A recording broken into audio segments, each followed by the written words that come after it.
Okay, ladies and gentlemen, I think we can slowly start after lunch break. I can feel a very relaxed atmosphere after good food. So we have half an hour delay, but we are not the only ones. There are other parallel sessions with the same delay, so no problem. We are going to have the session here on actually the smart specialization in less developed and industrial transition regions with our speakers who are dealing with the topic and in practice, in reality, and as well in academia. Professor, welcome. So my name is Marek Przeor. I'm leading the team for smart specialization in DG REGIO, responsible for last 5 years for developing smart specialization across Europe, putting this in place, making it happen, something which was written in papers with very much big appreciations for all the people who are trying to make it live. So this is absolutely crucial that we have the understanding of smart specialization and specificities in less developed regions and industrial transition. We've prepared last year the communication which we published on the 17th of July on how we are going to see the development of smart specialization in the EU. We are talking basically about 4 main points. One is the structural reforms of research and innovation systems. Another one is about interregional collaboration. The third one about synergies and complementarities with other EU instruments. And I think one of the most important is exactly about the tailored approach to less developed and industrial transition regions. Tailored approach because it's very clear that after the attempts to implement it on the ground, it was very clear that it was clear before that one size fits all doesn't work, so we need to have tailored approach. But once we were starting putting the smart specialization in place, it was even more clear that you have very much contextualized approach needed, solving concrete problems at the concrete territory. And this is something that we are going to strive for next financial perspective, with getting very much having dirty hands, working together with regions on the specific problems and bottlenecks they have in implementation of smart specialization. And smart specialization in the broader context, soon you will get our proposals for new regulations in a month, where all these elements we hope we put also in the regulatory framework. In this sense, I would like to use this opportunity today to have a discussion on actually, let's say, 90% of regions in Europe. Because when we are talking about research and innovation, people very often tend to escape to the best ones, to this who are excellent. And we in REGIO are going to deal with maybe not the best ones from the point of view of excellence, but as well the ones which has the biggest dynamic potential of growth. And this is something that we want to develop. More than 90% regions in Europe don't have more than 3% of GDP in research spending. This is this common input indicator. What we want to concentrate is exactly on the output and diffusion of innovation in order the research and innovation work for economic development of regions. From our DG REGIO perspective, regional perspective, DG research, research and innovation should work for economic development of regions. And this is our, let's say, mantra that we are repeating as well with the smart specialization as an element for which now, luckily, after these 5 years efforts are well known. Smart specialization concept, smart specialization in general, what we mean by this. But the more and deeper you get in the process, the more learning we have, the more issues are appearing. Yeah? And the more even specialized, more sophisticated tools needs to be used. Sometimes simple tools, it depends on the region. But this is as an introduction. So let me just invite our speakers here, and I would like to introduce our speakers. This is my colleague from GRC, Marina Ranga, who is working right now very much and has gaining the direct experience with working on the ground with regions in Romania. Then we have Desislava, Koleva, who is the head of economic development department in the municipality of Gabrovo. And then we have Professor Atanas Kocov from the Faculty of Mechanical Engineering from the University Cyril and Methodius in Skopje, from the former Yugoslav Republic of Macedonia. So we are going to have 1 hour, so we are going to finish 2:30. At the same time, there will be people coming, probably because there will be next parallel session, and given that we are late, then they will be coming, maybe they will join our discussion. So I see it like this, that we have the presentation of about 15 minutes from each of our speakers, and then we have the discussion, and then we give the floor to you as well for having questions to us. So, dear Marina, you are the one who has been working on the innovation management for years and wrote 60 papers, publications, had a very much experience as well in the US with Stanford University, working there for more than 10 years. Your brain gain again to Europe, coming with new, I think your fresh approach would help us as well to get new views on how we can improve our process of smart specialization. Thank you very much, Marek. Good afternoon, ladies and gentlemen.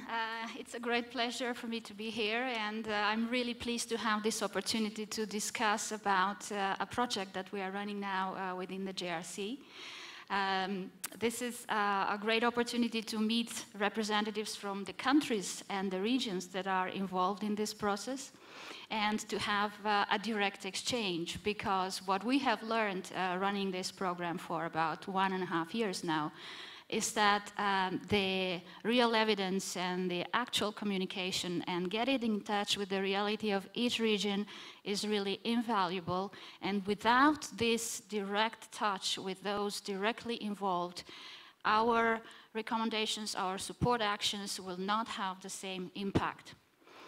So, before moving to the actual basic features of the program that I would like to tell you about today, let me remind you of a few basic things about smart specialization, because we've been talking a lot these days, yesterday, today, and of course the days prior to this event, about smart specialization. I would like the dispatch office to put up the slides, please. Or I can do it from here. Do it yourself.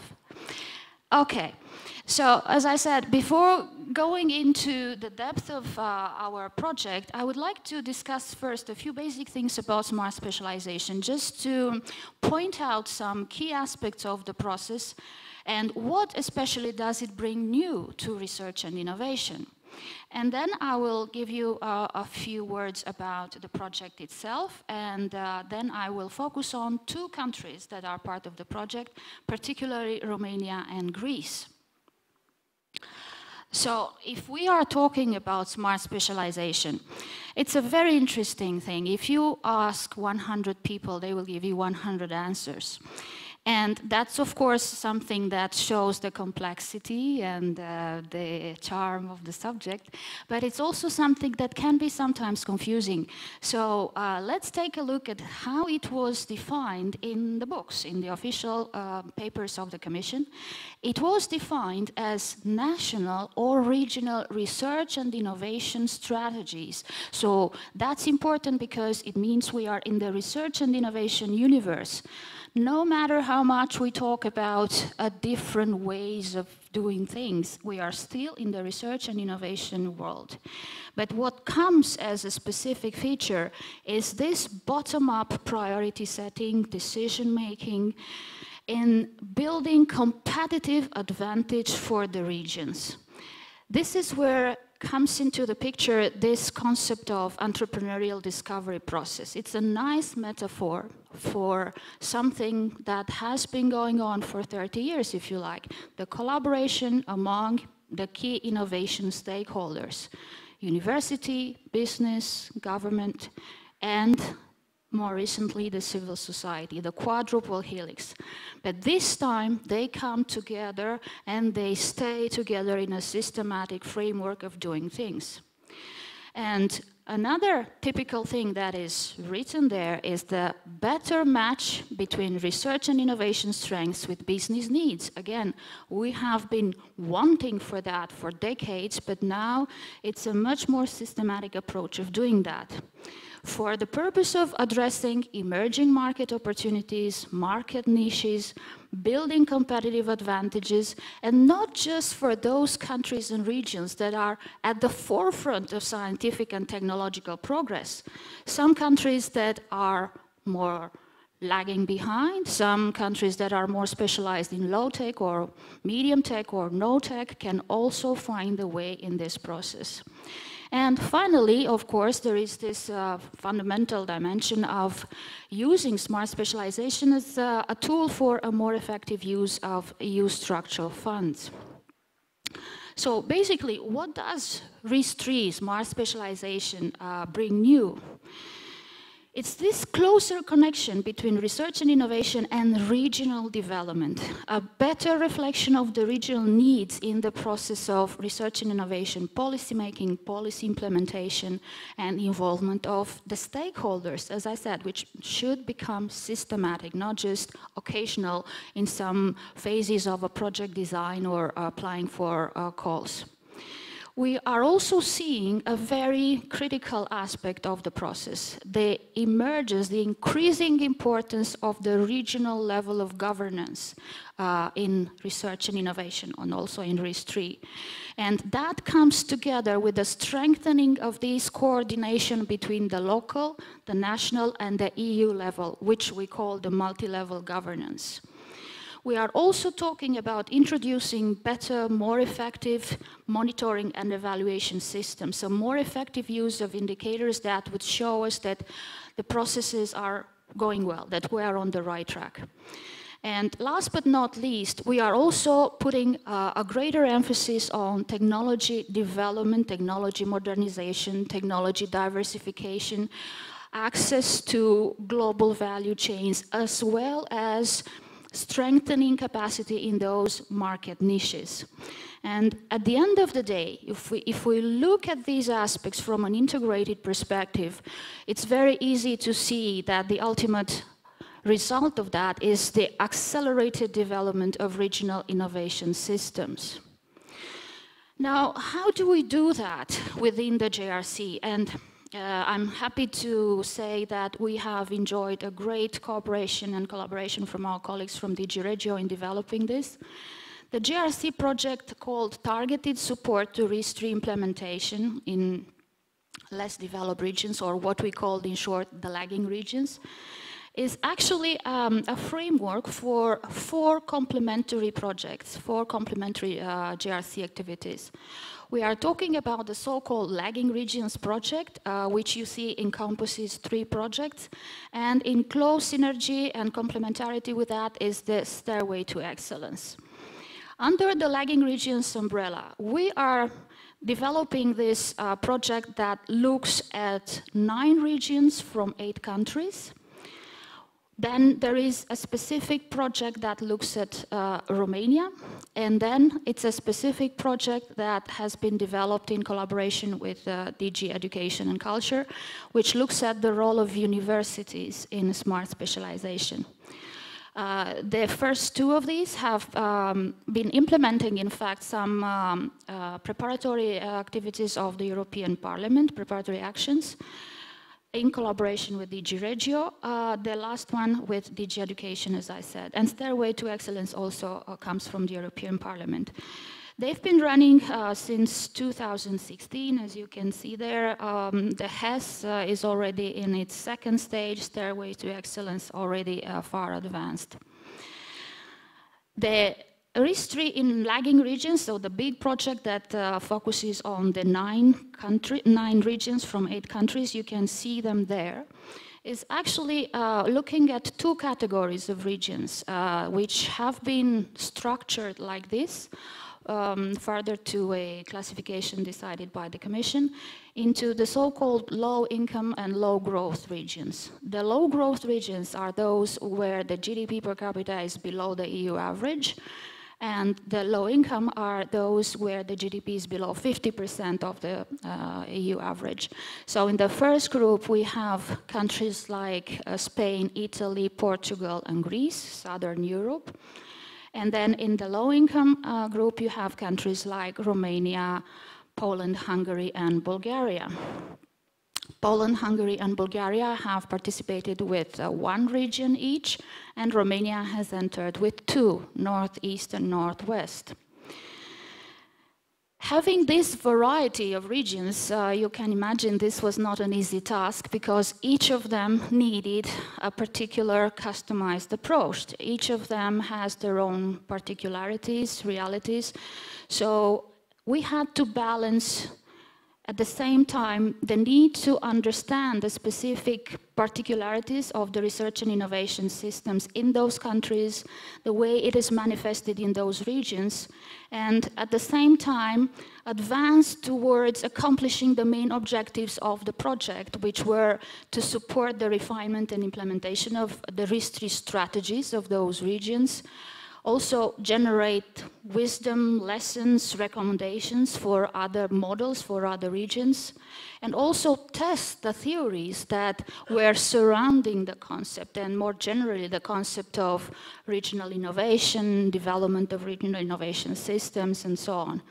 And from a broader perspective, from a more analytical perspective, if you like, understand how RIS3 can be used as an entry point into understanding wider structural issue, macroeconomic effects of the current policies of today. In order to promote our work, we have prepared a toolbox. And that toolbox is actually quite varied, and it followed the main dimensions of the RIS3 process. And these were, of course, the entrepreneurial discovery process, these joint discussions, project decisions, priority setting, evaluation meetings, and so on. Then, of course, the RIS3 governance at regional level, national level, interaction with the EU. And we have also followed the so-called horizontal activities, which means interactions among all the regions, so we can stimulate this inter-regional effect, dissemination of knowledge, and of course, trans-regional cooperation. And in order to develop this, we have organized different focus groups, studies, interviews, the so-called project development lab, where we put in touch the project proposers with different representatives of funding sources, managers of national or EU programs, in order to understand what are the conditions and the eligibility for their projects to get funding from there. We are also putting in place training courses, for instance, a training course on project management and project writing, another training course on technology management, IP, commercialization of research, how to deal with state aid issues, and so on. In terms of encouraging RIS3 governance as well as horizontal activities, we have set up 2 working groups, one on governance, the other one on monitoring. And I'm happy to say that as a result of the works of the monitoring, for instance, a MOOC has been developed by my colleagues, and that is now freely available on the internet. For anyone who's interested, you can access that page and take it.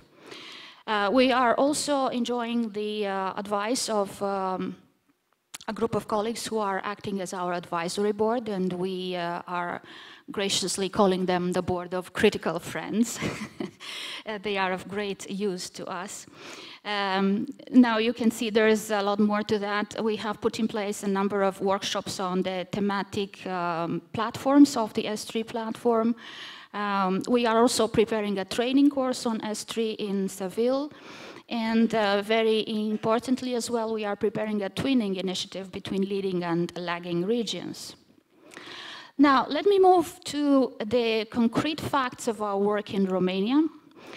This is a project that can now be considered as having evolved in two stages. In the first stage that started actually in 2016, the focus was on the two regions that I mentioned earlier, Northeast and Northwest. In the second stage, we are expanding the focus on all the 8 development regions of the country, and we have also prolonged the duration of the project until the end of this year, but some activities could also be undertaken in the first half of next year.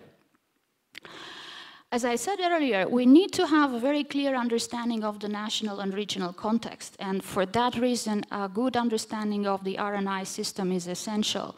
For instance, Romania, as several other countries in Central and Eastern Europe, have a centralized research and innovation system where the regional level does not exist formally. These regional innovation strategies had to find their way into a very centralized national system. Also, the regional innovation systems are therefore in a very early stage where activities are there, but they are being carried out in a very non-organized way, non-really directed by some principles, budgets, policies, and so on. We are also dealing with a very fragmented system which has quite weak links among those major innovation stakeholders, and for us that was a sign that that is a key direction for action. The policy mix in research and innovation was designed at the national level, and there were no formal regional innovation policies, although there had been some attempts at regional innovation policies within the so-called RIS, which had been carried out in the FP6. And some regions had developed regional strategies, but they have been left just on paper. The research and innovation objectives were also designed very broadly nationally and did not capture very well the regional needs. On top of all that, the country is faced with a very significant brain drain, migration, poor incentives for diaspora or attracting international talent, and a chronic underfinancing of the research and innovation sector. The business involvement in innovation is quite low. There is a low innovative capacity in enterprises, as shown by several indicators, among which birth, for instance, and all that places the country in the category of modest innovators by the ranks of the European Innovation Scoreboard. So for that reason, the key activities that we designed for the first stage that looked again at the two regions, Northeast and Northwest, were focused on those 4 categories, 4 main directions. First of all, first and foremost, stimulate, set in motion the EDP. And we've done that through several focus groups. There have been about 6 in the Northwest and 10 in the Northeast. These are opportunities for the quadruple helix stakeholders to come together and design project ideas, possibilities for projects that could go for funding then to the different existing sources. We are applying the project writing training course in order to improve the quality of these proposals. We are also preparing PDLs. One has taken place in Northeast, another one is planned for the Northwest. And I'm very glad to mention a great impact of this work. The fact that further to these focus groups, project portfolios for RIS3 have been created. There have been about 250 projects, such projects in the northwest, and more than that in the northeast. And some of them are really of a complex, integrated, multidisciplinary nature that makes them ineligible for the existing funding sources, and then further to discussions and negotiations between REGIO and the management authority of the country, the regional operational program has been modified, and a new funding line was introduced in one of the priority axes of this program, giving a specific allocation of 50 million for the two regions for funding these projects. And although that amount is not really big relative to the demand there is behind those projects, it's still a recognition of the fact that such projects exist. They are important, they are complex, and there is an important potential there that can be further developed. In the second round, we have also given support to the risk-free dynamics of each quadruple helix strand, because this is something very important. If we want to understand the complexity of risk-free, we need to understand the complexity of dynamics of each of these streams, helices. We work with the RDAs, particularly in order to strengthen their capacity, institutional capacity to manage risk-free projects. Because these regional development agencies, the RDAs, had been created in 1998 as executive bodies to implement regional development strategies, strictly for regional development. They didn't have an adequate background or a vision or competencies in innovation, and they have been faced with tasks that were outside their level of competencies. So they have made huge advances in understanding and performing innovation tasks. We have worked with them in organizing this project generation, selection, evaluation, funding, putting in place monitoring and evaluation mechanisms. We've also worked with universities and companies, especially in terms of strengthening university business cooperation. That was one of the weakest links of the system. So we performed a number of studies on the third mission of the universities, how to increase the tech transfer and entrepreneurial profile of universities, and on the other hand, on companies, how to increase the demand for tech transfer, for technology modernization on the companies, how to improve their innovation management competencies. Also, we worked with the governance level, consolidating this multi-level governance that I mentioned earlier. And the very important aspect that I would like to mention here is the implementation, the introduction of a new governance institutional format in the sense of the so-called regional innovation consortia that were created in each region. These gave increased visibility and participation of the RDAs, both in the national and the regional coordination, and improved the cooperation of RDAs with the local agency and also with the national ministries.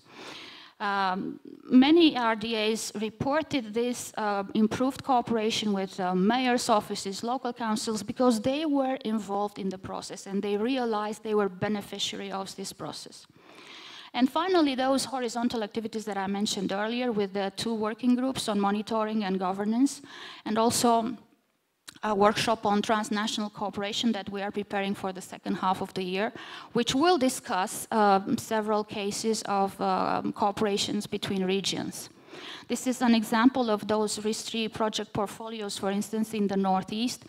You can see there are two categories of projects that have been gathered. In one, the demand is approximately 650 million, and the other is 118 million, so over 700 million euros in demand. So that's really a good sign that there is an important potential, and we are working to consolidate those projects and make them eligible for the European and national funding sources. In stage 2, which we will actually develop in the second half of this year, we will continue to support the RDAs, of course, because that is a process that needs to be backed up also. We will continue the support to higher education institutions and companies, and also clusters as a very good entry point into the business sector because of this aggregation effect. working on improving the tech transfer capacities, innovation and entrepreneurship, furthering the horizontal activities, and also continuing our work on the communication and dissemination of activities. If you wonder how are we going to do that, well, that's our menu, that's our wish list. Several types of activities here, workshops, conferences, training courses, study visits, the twinning initiative, new studies by the external experts. So you see, you retrieve here all the toolbox that I mentioned earlier. And I would highlight, for instance, a conference on RISTRI in Romania that we plan to organize around October, November this year, where all the regions will be invited to discuss about the RISTRI technicalities, challenges, needs, and so on, just to create this platform and opportunity for dialogue among them. I would also focus those technology events, for instance, for companies and clusters, those tech transfer and technology management events for companies, for TTOs in universities. And in the sense of technology and innovation for managers, it's also important to mention this RISTRI training that we are preparing in Seville. If we are thinking in terms of impact, perhaps the most wide-ranging effect is the EDP, because that ticks all the boxes. That really goes very far. Not only strengthening links among players, bringing regional development closer to innovation, bringing up this regional aspect in policy making in terms of strategy, policy coordination, and so on, and strengthening the visibility of the regional governance at the regional level. And I mentioned earlier the regional innovation systems. That is a very tricky question, because everybody, when you look in the literature, can see descriptions of existing regional innovation systems. People are just observing, but very few can tell you, how did they get there? How do you start? How do we know that we are on the right track? Who should lead that process, especially when you are dealing with this variety of actors? So what we are aiming for, and part of that has already been achieved, is just going beyond this creation of the RISTRI project portfolio and touching upon things that pertain to the deeper nature of these innovation systems. For instance, consolidating the knowledge base of the regions, create this distributed knowledge base in companies, in universities, in the governance agencies, create this competitive advantage by providing regions with a new working style, a new understanding of the cooperation. Consolidate innovation support mechanisms like these TTOs, tech transfer offices in universities, and strengthen regional industrial specialization. Break path dependency, break these lock-ins, speed up industrial restructuring, bring people in touch with international experts and bring them up to date with what is being discussed today in the world stage. And finally, strengthen this institutional thickness, the new institutional format that I mentioned earlier, the consortia and the expertise that comes with that.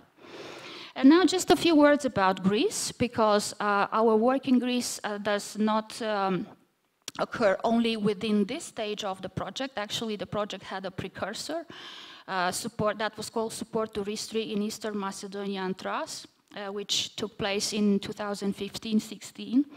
And then Greece has continued to be part of our new project, this one from 16 onwards. Activities were in-depth peer review to become familiar with the realities of the country, mutual learning workshops, a good practice guidance by our critical friends that I mentioned earlier. And we were happy to see some results like mobilized stakeholders, increasing levels of trust, learning facilitators, international networking, and a better awareness on challenges that were ahead of these people. In this round of the project, the support to REMT continues, and again, you will see the same effect, the spillover effect to all the Greek regions.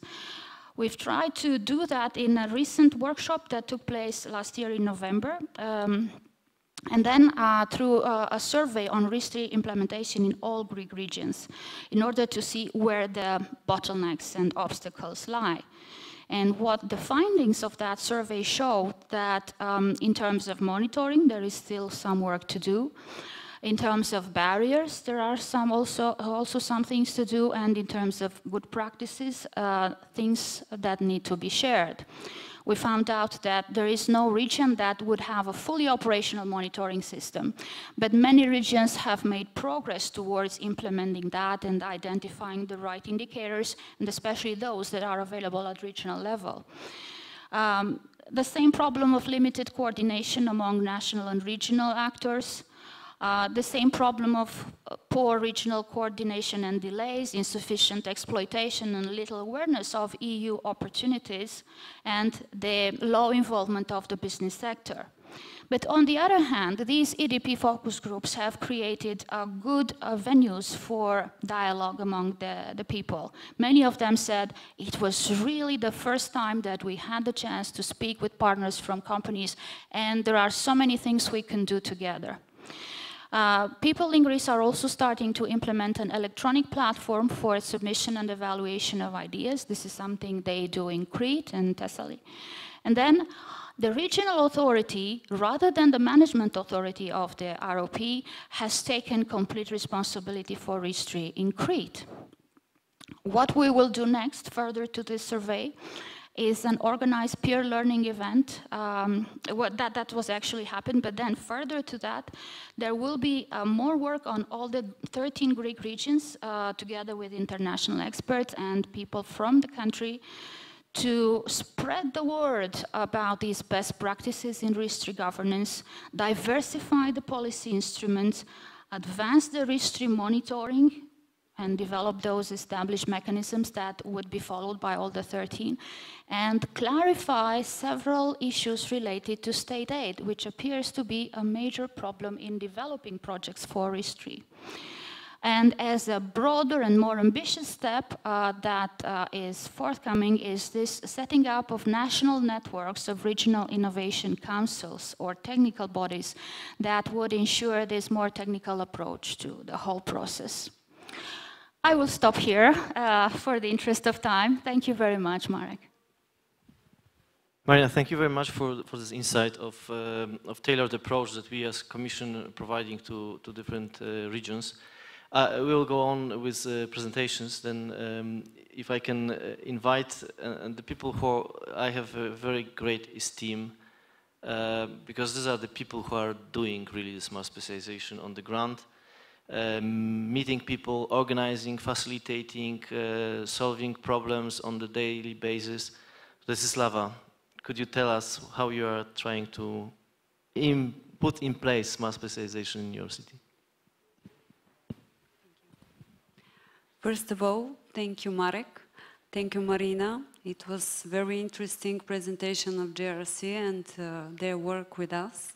And I congratulate their efforts to put skills and methodologies to help to the municipalities, the cities in the center, and the regions. Because, as you know, in Bulgaria, our smart specialization strategy is on national level, and it's quite centralized. In fact, we have just statistic regions, and they have no managing authorities and regional development agencies, which means that our cities should be very strong and to plan our future as per the needs of industrial transition.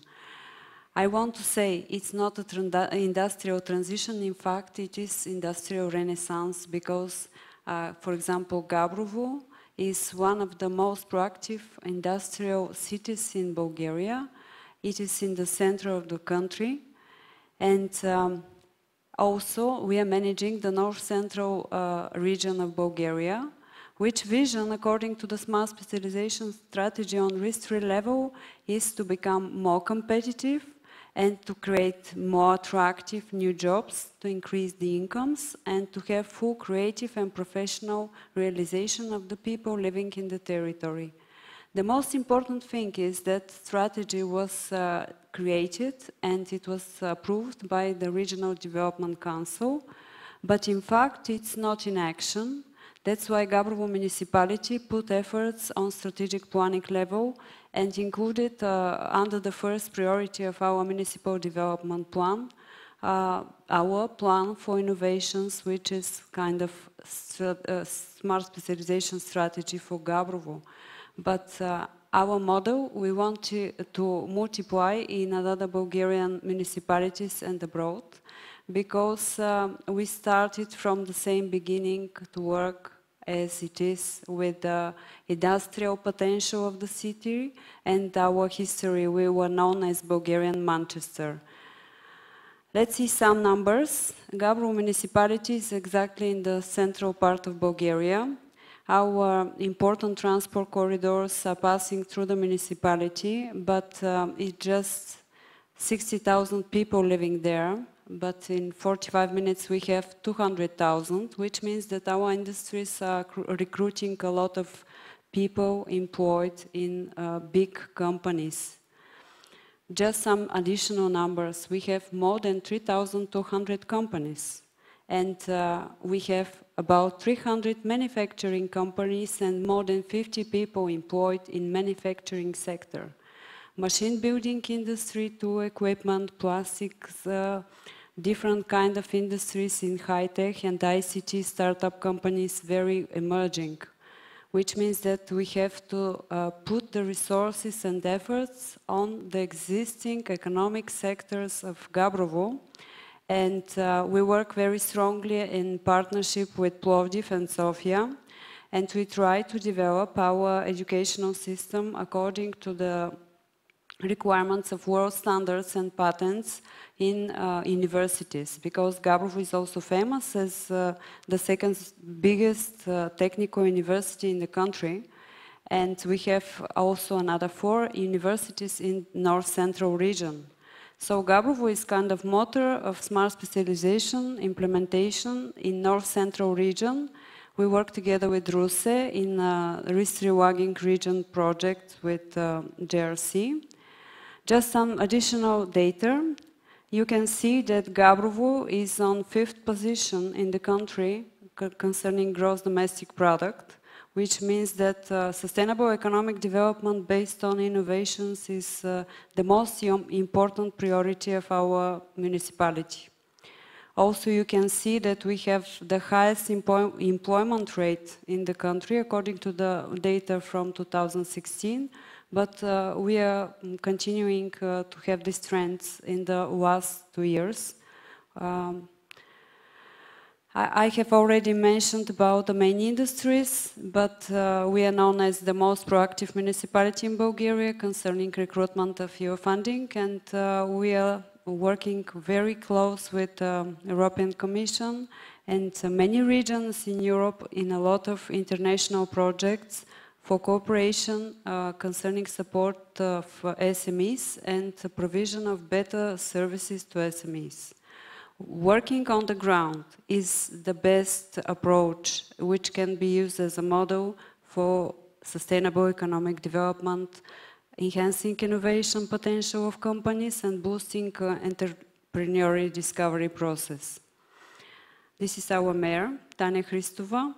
As per the words coming from the Science Meets Regions, which was done in November 2017, we need to make the connections between science, business and cities really strong, because all sides are committed to the citizens to create conditions for working and living together. Which means that economic development is the main policy based on smart specialization, which should be implemented very clever with smart people, attracting young brains to overcome brain drains and to overcome unemployment of young people. That means let's bring startup companies into existing companies with new innovative ideas. Let's create joint products and joint projects between the companies. We are working very, very proactively with our companies, which are the main stakeholders of our innovation working group. I will show you some additional information concerning our work because, as it was mentioned yesterday, the main pillars of our smart specialization strategy in North Central region are oriented to mechatronics and pure technologies, as well as to ICT. And the Technical University of Gabrovo is very proactive, and its capacity will be used for implementation of smart specialization. Just additional information, they just won a big project for 4.5 million euro for development of Center of Competencies in eco and resource-efficient technologies, and our companies are very involved in that center.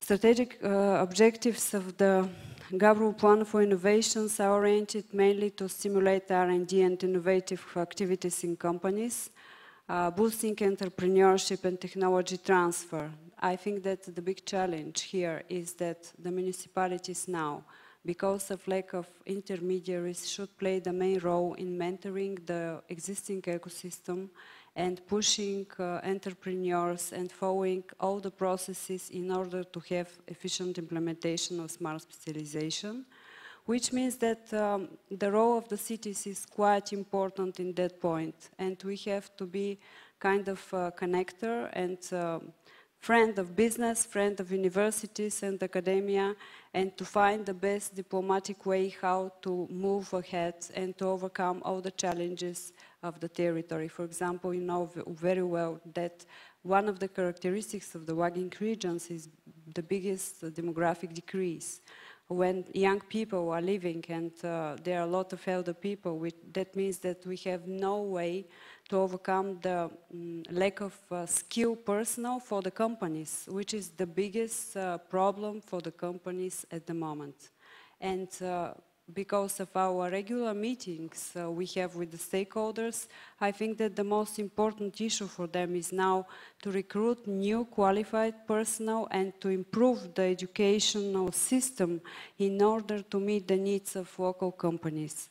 And we have done a lot of things connected to that. We had a business dialogue day, we have made this Science Meet Regions and Parliament event, and we are prepared for the next events in our plan of action. And our role as a city in the networking process into eco-innovation system is quite important. You see the target groups I have already mentioned. The new thing is that we have a very young foundation established between young people coming back from Europe, studied in Europe. They decided that they have to work for Gabrovian economy, and they established Foundation Gradište, which became the new partner working for development of a co-working center in Gabrovo. I have already mentioned which are the main issues and barriers for us, and I have mentioned that lack of coordination between main actors of the innovation ecosystem. I can say that it's the main challenge for the municipality. And also motivation of young people and brain to stay and live in our city is the biggest challenge. We're trying to make a lot of projects oriented to the quality of life, and I think that we are inviting all of you to visit Gabrovo soon and to understand how proactive we are. The big problem as well is every time connected to financing. The new approach for our policymakers is to find a new solution and to implement public-private partnership as the main principle of our work. So the companies are ready to provide funding and to participate proactively in funding of the process in order to improve our innovation ecosystem. The things we do to use our opportunities as industrial center with long traditional history, and we started to create our new business platform for innovations, which name is InnovaGap, and we hope to the end of this year that will be ready for action and companies will become a main part of this process. The most important thing for the platform is that it's oriented to expert needs of companies in order to improve their potential for innovations. And we have three main pillars in the platform: students, PhDs, and academia, presenting their skills. From the side, experts, international and regional and Bulgarian, from different areas, which can serve the needs of companies. And the third part, the most important, is the portfolio of companies of Gabrovo and the region. They will present their data, and they will present their projects in innovations. And it's a smart idea of our municipality, and it's a bilingual platform. I hope that next time when we meet together, we can present you the platform. This is an initiative funded by the municipality, by the way, and it will be maintained by some of the startup companies which are growing very fast in the ICT sector in Gabrovo. Of course, with the partnership with the Technical University. I have mentioned about the motivation of young people, and the most important thing and the support of the foreign investors. Working on the recruitment of new investments and retention and expansion of existing companies is a main pillar of economic development policy.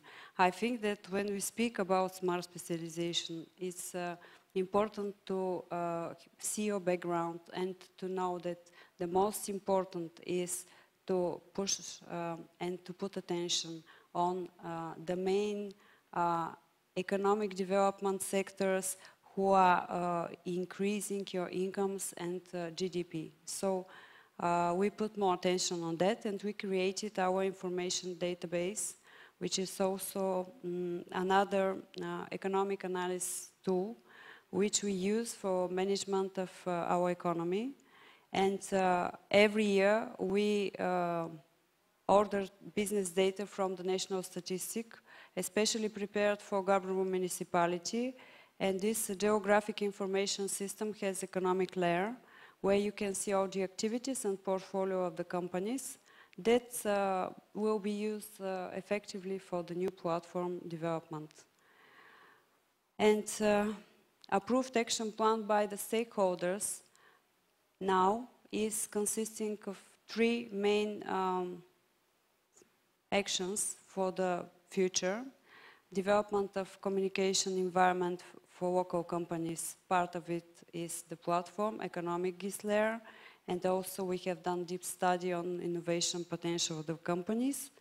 The other one is development of new structure and establishment of regional cluster for smart specialization and innovations in Gabrovo, which will be with the attention and participation of all stakeholders working now in the working group for innovations. But here we will try to recruit some funding, additional funding, and establishment of co-working space in our ex-incubator. I want just to present these details of concrete actions with companies and young people and startups and spin-offs, because I think that this is more interesting when you work on the territory and connect with business, to try to consolidate the efforts of all the stakeholders and to make as efficient as possible the policy for smart specialization in the territory. Of course, we have a very good and effective work with Joint Research Center. We have a lot of support from our, I can say, colleagues and friends from JRC, and we are involved in Ristriwagging region projects and also in HES project, which is oriented to higher education and smart specialization. According to that, we participated in monitoring group. Now we are participating in governance group because Marina has explained more about those projects. I will not go in details, but Gabrovo and Russia are presented as the 9th region from the 8 countries in the lagging regions. So we are very proactive, and I can say that this is a very good cooperation. Thank you. Okay, and 30th of May we will have another event in Gabrovo, which will be with participation of JRC and with the support of the JRC oriented to EDP process. I hope that everything will continue by this way because it's very, very important. As Mr. Markula mentioned yesterday, we have a very good story with the organization of innovation camps in Gabrovo. We have done 2 camps and we are preparing the next one, which is coming this autumn, and we will invite most of you to be part of this international process of interregional cooperation. I think that the most efficient as well too is to attract businesses to contact with governance through business dialogue days, and we are organizing them regularly. This autumn will be another one. I have mentioned about our Science Meets Regions events, and we are applying for a new one. And what is coming? We have to overview all the opportunities and to overcome the bottlenecks for local government. We will need the support of critical friends and JRC to become better in policy making and to improve our smart specialization strategy. And I think that the next steps are also connected to involvement of stakeholders, to public-private partnerships and joint projects. And we rely on our good knowledge of business society. We rely on companies, and I can say that 80% of our stakeholders are coming from business. I will be very happy if such experts like you rely on business development as the main issue for smart specialization. Thank you.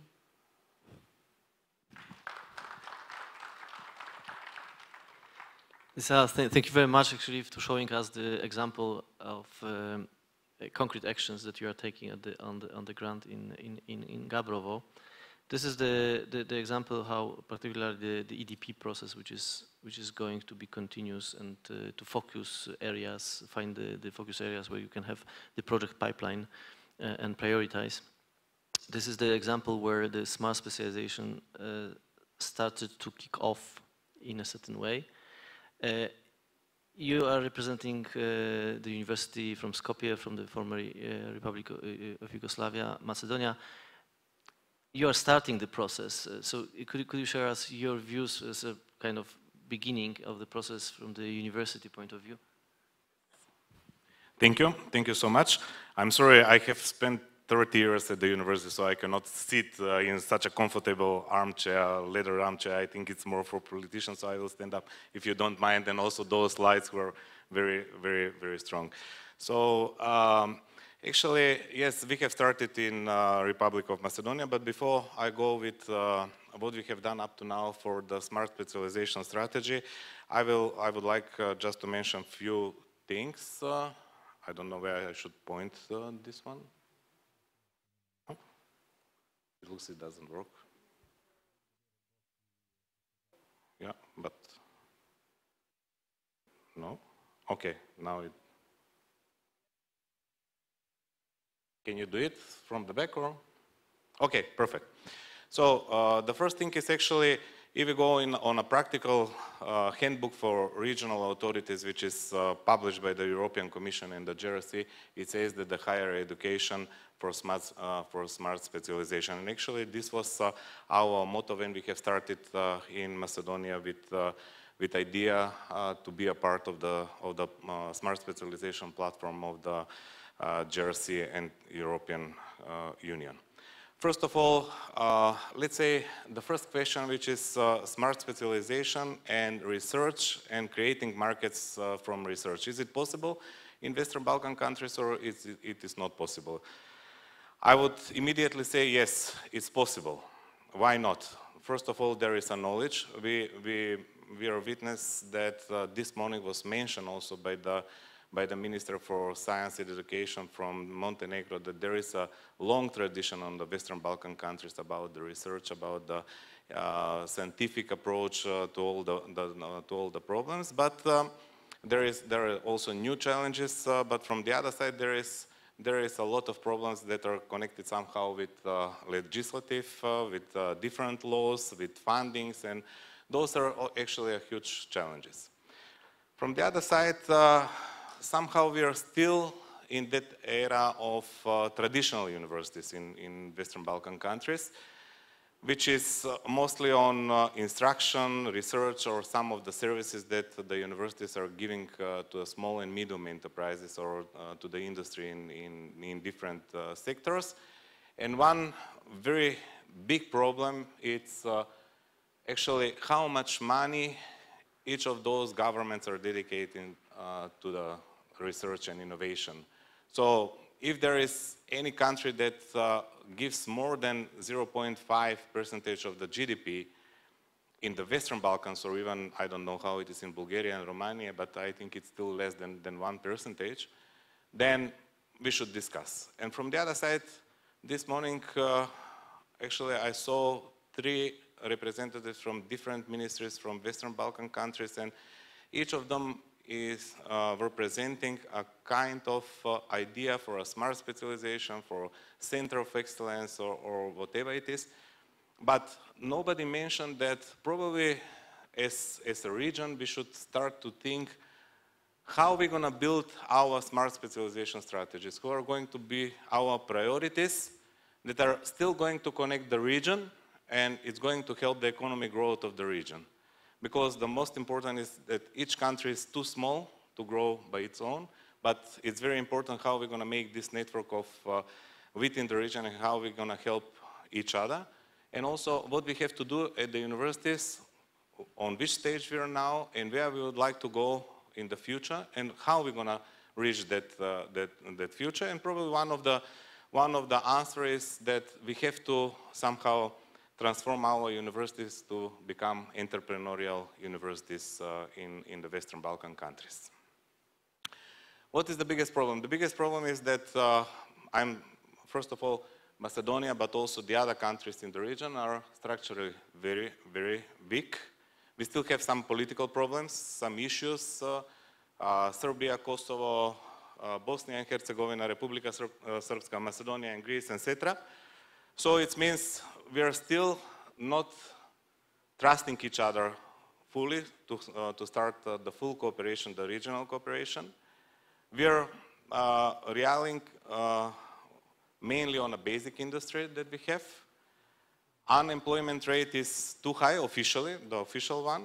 There is a huge demotivation, and also the brain drain is one of the problems. This is not what I have done by myself, but this is basically based on all the research that has been done by different donor agencies in the region, like USAID, GIZ, and SIDA and SECO, from all the other countries from the European Union or all over the world.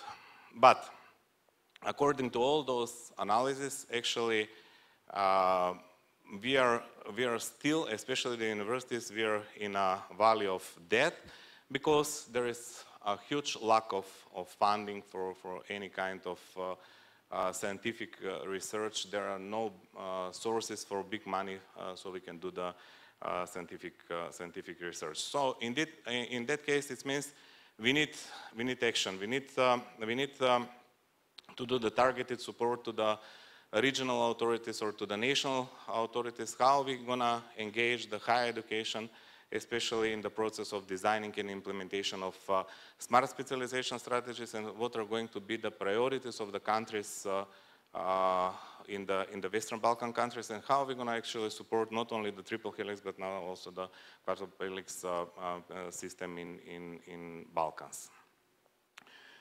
That's why for us in Macedonia, the main motto was the JRC, and how JRC is considering the smart specialization, and how we can use actually the experience of JRC in the other regions, and also what has been done to create a smart specialization strategy that is going to be not only for Macedonia, but also how we're going to connect actually Macedonia with the other countries in the region, which means our neighboring country, but also the countries in the Western Balkan countries, based on a research and innovation, based on a digital growth, and also how we're going to shift on a low carbon economy, and how we're going to increase the competitiveness of small and medium enterprises.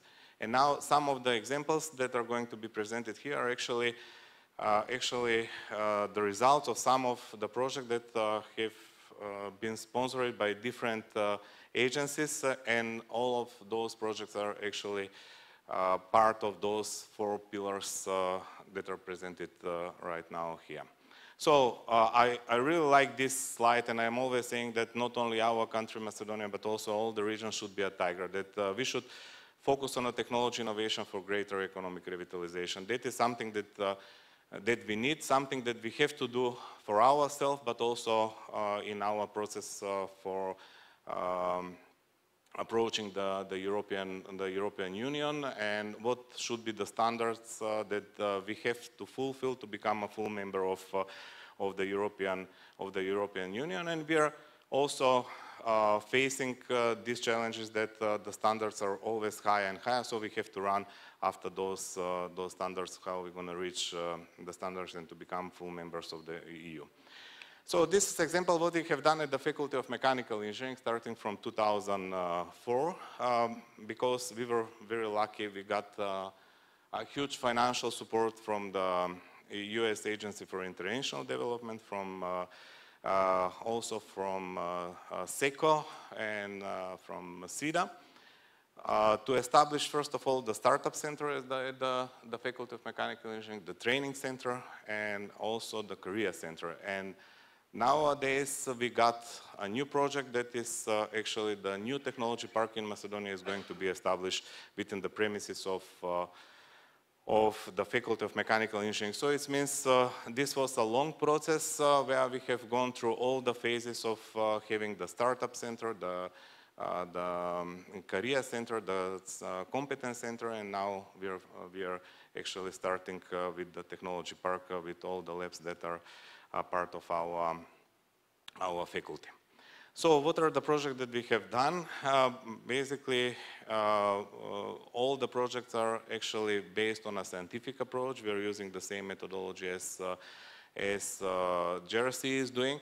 And what is the big challenge? The big challenge is actually, and it was presented actually in the booklet for innovation in the Western Balkan countries, and some of the results that have been presented here are official results from agencies for statistics, but I can tell you that those data are not always right data for Balkan countries. Why?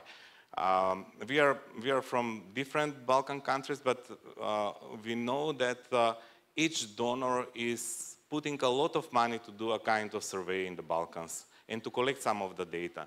But they're not obligated to submit those data to the statistical agencies in all these countries. So most of the data are missing over there. And I discussed this morning with my friends from Serbia. For example, Vojvodina was not as ICT region in Serbia or also in Europe.